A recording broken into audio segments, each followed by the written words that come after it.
the Swedish Surströmming of lies, a national delicacy of fermented fish, famous for its unbearable stench.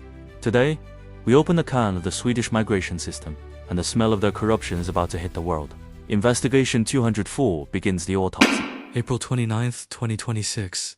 Look at these numbers. The Swedish government passed their tough rules by a margin of just one vote, 147 to 146.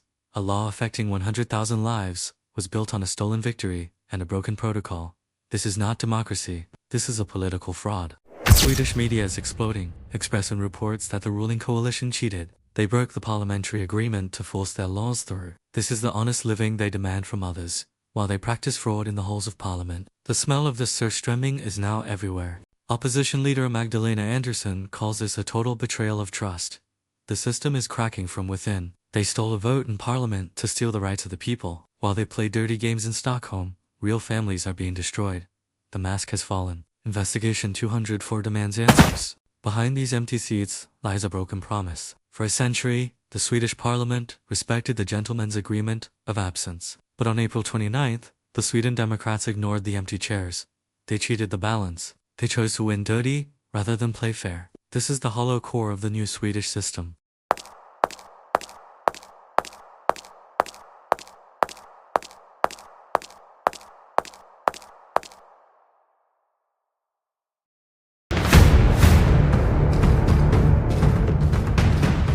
Investigation 204. Episode 3. The Battle of the Titans.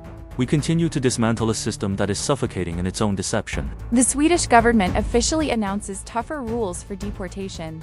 They claim to protect the public from dangerous criminals. They promise a cleaner Sweden. But the reality of their policy is far from the headlines. Minister Johan Forssell sells this toughness to the media. He talks about justice and protecting Swedish values. But while he poses for the front pages, his system is failing at every level. The gap between political propaganda and the reality on the ground is terrifying. Even the Swedish prosecutors are speaking out. They call these rules unjustifiable. They see that the government is forcing them to demand deportations even when it makes no legal sense. The system is fighting itself, while families like ours are caught in the crossfire of political obsession. This is Minister Johan Forssell, a man who builds his career on tough slogans. But his toughness only applies to those who can't fight back. He hides behind security reports while his administration wastes millions on secret operations against hardworking families. Is this your leadership, Minister? Or is it just an expensive cover-up for your failure to deal with real crime? Here is the truth: the government hides. 17,000 active gang members are terrorizing the streets of Sweden. 50,000 more are connected to them. Bombs and shootings happen every week. But the system is too busy wasting 50,000 euros on a private jet for a professional carpenter. Who is the real threat here? And here's the government's real priority: Subjekt X, a professional carpenter. A man who builds, who contributes, and who never took a single krona of social welfare. He lived openly, paid his taxes, and was never a threat. Yet, while the gangs burned Stockholm, the state spent 50,000 euros to hunt him down. Is this what you call justice, Minister Forssell? And here's the peak of the absurdity. Look at the dates. Subjekt X was illegally snatched from the country on April 16th, but on April 28th, 12 days later, the Swedish Transport Agency sends this letter to his home in Stockholm. They are asking him to respond by May 12th.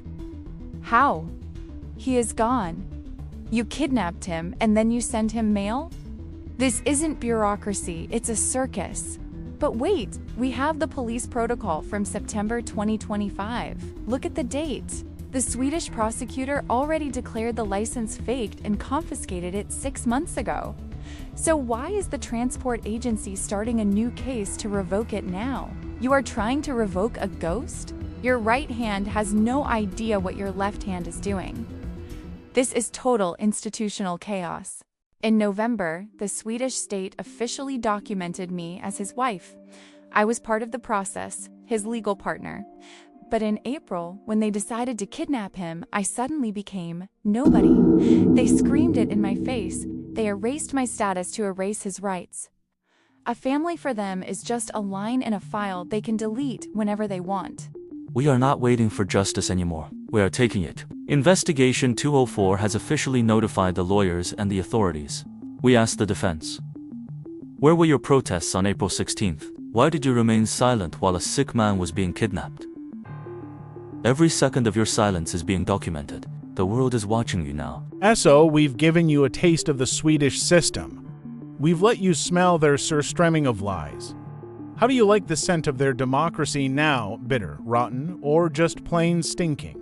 The Swedish Surströmming is open, but wait, there's more. Next, we are digging into the murky Estonian salt, a frozen mass of digital lies and fake stamps. We will take it apart bone by bone. Who lies better, Sweden or Estonia? Stay tuned for episode 4. We have officially notified the Swedish authorities. We have documented our chaos. Now, the world is watching this empty chair of justice.